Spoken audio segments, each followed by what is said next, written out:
Do you know what's happened in the last 6 years? Quite a lot actually. Lots of games came out in that time. I got old enough to grow some semi-respectable facial hair, and some predictions I made in 2014 actually came true. You see, I get a lot of comments asking me to remake older videos, sometimes on videos that aren't even all that old, and it's usually to include something that the viewer wanted to see or to factor in a game that's come out after the video was uploaded. So I guess it makes a lot of sense for me to remake an older video that talked about video game remakes that I wanted to see in 2014 that has now been made fairly redundant because half the games I talked about on that video have been remade in that time. We're still not getting a Pokemon Snap remake though. We are fickle beings though. Doesn't really matter how good an old game may be, we will always prioritize more recent releases because we like shiny new things that have incredible potential for being our new favorite game. If there's one thing that's maybe even more powerful, it'll be commercialized nostalgia, and really, how else can you describe a remade video game? It's the best of both worlds, since you get the excitement of purchasing a new game, but with the familiarity of already kind of knowing what game you're getting. And games are remade every year, but most of these publishers haven't consulted me on what I want, so that's what this video is for. Just a list of games that I feel should be updated and remade for the modern day. Boy has needs, you know. In case you want to read too much into this as some kind of prophetic prediction of remakes to come, I have a pretty decent track record from the last time I did this. 4 out of 10. Ain't all that bad, and I'll be really happy if like half that many get remade from the selection in this video. You know that games developers can't think of original ideas, so there's every chance.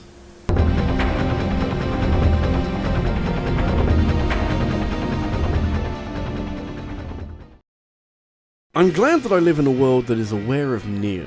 Even more so now because Nier Automata's chunky sales seems to have led to an upcoming remastering of Nier Replicant, which is basically the original Nier, but the protagonist is different in order to better appeal to a Japanese market or some shit like that. I wouldn't go as far to say that Nier is a household name yet, but everyone seems to want 2B in Smash Bros, so clearly the franchise has some newfound momentum behind it. Never mind that putting 2B in a game with a 3-dimensional pause menu is a recipe for all sorts of shenanigans, but I am glad that Yoko Taro's mad creations are being seen and played by more people. So, given that these games are the flavour of the moment, and everyone seems to be behind giving this franchise more of the limelight, is it a good idea to remind the general public that Nier is in fact a spin-off of the Drakengard games? Yeah, seriously, there's thematic and narrative tie-ins to what happens in the Nier games, and they're pretty decent games in of themselves. I mean, there's no time like the present. Drakengard as a trilogy is pure, undiluted Yoko Taro. If you've played Nier Automata and thought it was a little surreal in places with story elements that reaches into the farthest regions of the human psyche, Drakengard exists to give you an entirely new perspective on what these games can say to you. I'm going to pretend that I understand them because I saw a lore summary video once, but also because I'd much rather talk about what a remake could improve on, since Drakengard's combat isn't quite as fun or as refined as what we all enjoyed in Nier Automata.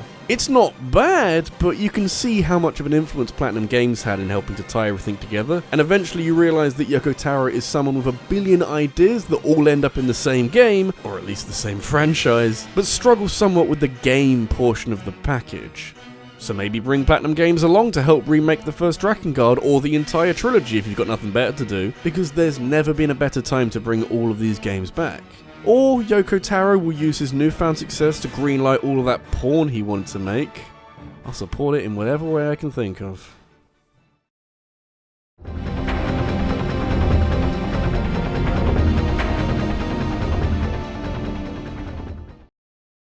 Is it greedy if I ask for more than one game to be remade at a time? Yeah, probably, but if it makes sense, then why wouldn't a developer go for it? Well, workload, because while remakes have a certain allure for some people, they're not quite as exciting as new games for others. But if you're a developer who's having a particularly bad time at the moment and you want to get the fans back on side, why wouldn't you give it a go? There was an era in human history where BioWare could do no wrong. These plucky Canadians are responsible for some of the most iconic role-playing games ever made by Western developers, and if you haven't played a Dragon Age or a Baldur's Gate, or even a Sonic Chronicles, you've probably got at least a little bit of experience with a Mass Effect game. Hopefully not any recent experience, since modern day BioWare is a ramshackled shadow of their former selves, with disappointment dripping out of every crack in their shattered reputation, since Anthem was a grindy, unfinished mess and Mass Effect Andromeda was poopy dog shit. Would you trust 2020 BioWare to remake the entire Mass Effect trilogy and get themselves back on track? I mean, no. But who else is gonna do it? Not that the Mass Effect games really need remakes, since they've aged fairly well, but just think of all the little alterations that BioWare could implement. The planet-sized elephant in the room is a chance to fix Mass Effect 3's ending, that underwent a few alterations but still boils down to a nothing choice that betrays themes established across 3 lengthy RPGs and rewards loyal players with one of 3 different coloured explosions. Not sure what you'd ever be able to do with this, but it would feel a little strange if improvements were made elsewhere to things like graphics and combat, but we've still got this boil of an ending seeping pus over every other good thing in this trilogy. The wild thing is that Mass Effect 3's ending was so bad that it encouraged fans to create a modding community for the game, which includes texture overhauls that do half the job that a remaster would do. This includes completely redone cutscenes that aim to upscale the entire trilogy to 4K, and replacing a lot of your crew members' faces with reminders that if you're enjoying this video and want to see more, you can subscribe for more and click the bell for notifications of every new video. BioWare obviously won't take too much inspiration from fan projects and might be too busy with Dragon Age to care, but in my mind there's a redemption arc for BioWare here where the turning point is a really well received remake of the Mass Effect trilogy. Maybe I'm just a dreamer.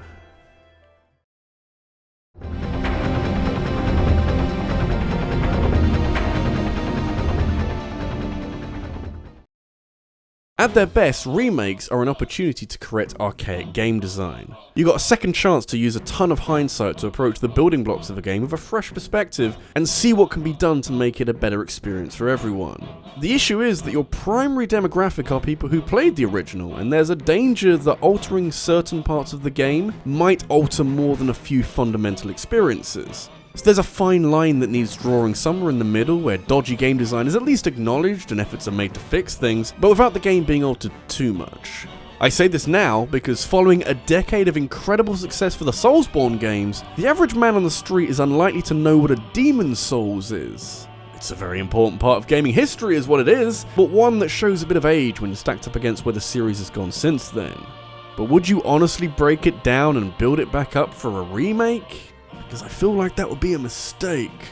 From Software have danced to the beat of their own drum for a long time now, so predicting what they're going to do next isn't likely to end well for you, but it wouldn't be much of a stretch at this point to say that they've forgotten about Demon's Souls. I don't blame them, because Dark Souls took off in a big way and has that widespread brand recognition that permeates into every corner of pop culture in some way or another, often in ways that make no fucking sense whatsoever, with exciting spin-off games like Bloodborne and Sekiro allowing for some formula-breaking creativity. The thing is that despite Demon's Souls being somewhat abandoned, both figuratively and literally since the online services were shut down 2 years ago, this game got a shocking amount right on its first attempt. It's a little rough around the edges, which should come as no surprise to anyone, but it still feels like Soulsborne down to its core. You couldn't mistake it for anything else. Which is very encouraging, since there wouldn't need to be that much work done to it in order to bring it up to code. The difficulty in remaking Demon's Souls is that a lot of its design is derived from a desire to be deliberately antithetical to conventional game design. And I'd be lying if I said that I wasn't a little concerned that a remake would flatten this out for the masses. But hey, if this remake one day sees the light of day, you can look forward to a ton of new players discovering from themselves just how incredible some of the set pieces are in this game. No one is ever ready for the Tower Knight and his background music that sounds like it's laughing at you. It's just a sign of things to come at that point. I don't think From Software are about to continue the Dark Souls franchise anytime soon, and it could be a while before we get sequels for Bloodborne or Sekiro, so now is a good time for them to put some work in to get Demon's Souls off the ground again. They could turn the servers back on and make that one boss fight where you effectively fight another player in PvP really good again, because as it is with the servers turned off, it's a bit of a joke. Except I'm not laughing.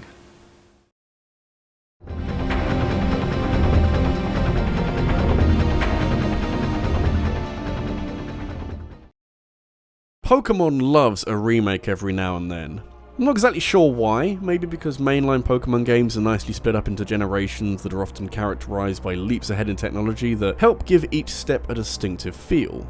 Therefore, once the tech gets exciting enough, the question is naturally asked why we aren't translating one of the older generations onto this new bit of hardware and updating it for the modern times. And Pokemon's had a lot of success in doing this. Pokemon Fire Red and Leaf Green patched up some of the gaping holes from the first gen and stand out as the quintessential way of playing Gen 1, and Pokemon Heart Gold and Soul Silver were brilliantly polished versions of my personal favourite generation, and I approached them with very high expectations, and they were incredible.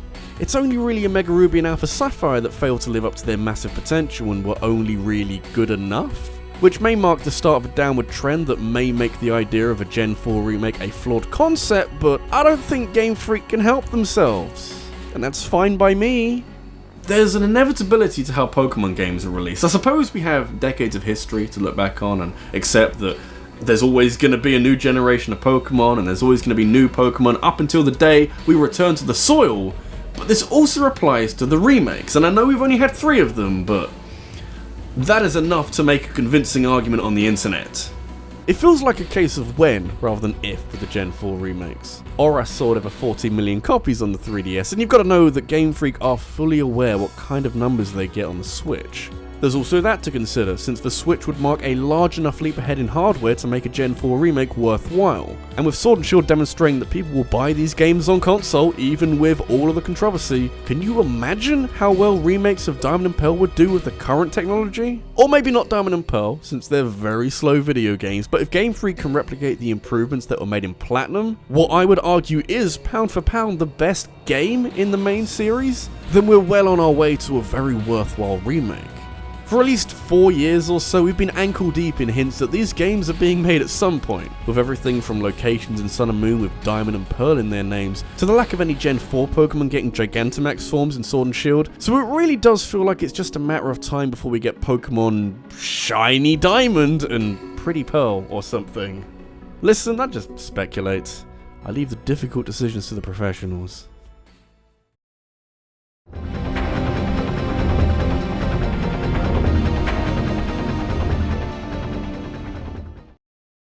I feel like I should remind all of you watching how fantastical this video is. I suppose there's a degree of logic and realistic expectation, but rather than even attempt to predict which set of remakes are likely to come out year on year, the much more fun task is to throw reality out of the window and treat this video like an ambitious wish list. I guess I could go way crazier and talk about some obscure games that half of you have never heard of, but I don't actually need to do that, since recently there was some leaked news that hinted at a bunch of new remakes for Mario games coming up this year. And I'd love to sit here and talk about why Super Mario Sunshine needs a remake that fixes all of the problems in the original, but I'd much rather just talk about Paper Mario the Thousand Year Door. There's just a bit more to discuss there. If there was ever a game or a remake of a game that could bring the Mario RPG spin-off series out of its depressingly average slump and back into some kind of success, it'll be a remake that is 16 years in the making. If you think that F-Zero has been dead for a really long time, it's actually the same amount of time since we had the best Mario RPG of the lot, and Nintendo's reluctance to revisit it in some capacity and instead to uproot a lot of the good things in future Paper Mario games has to be responsible for Sticker Star and Color Splash being painfully average.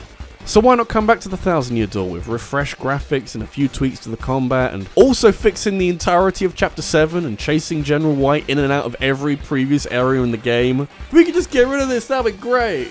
I mean, it depends how busy Nintendo want to be this year, but if they're already apparently remaking every other Mario game to celebrate his 35th birthday, I don't think Nintendo are planning on doing anything else in 2020. If they're remaking Paper Mario the Thousand Year Door, Breath of the Wild 2 can wait a while. What a great problem to have. This is RabbidLuigi, and it is bizarre to think that Paper Mario the Thousand Year Door is one of the few first-party Nintendo releases to not get a remake or some kind of port or re-release. It's like Nintendo has forgotten that this game exists, which is strange because it's a lot of people's favourite RPG, or even just their favourite game in general. Before I'd worry about how we get Nintendo's attention on this, but it seems like they have their own plans for this and that everything's going to be fine. Don't you dare let me down though! I'd rather have no hope at all.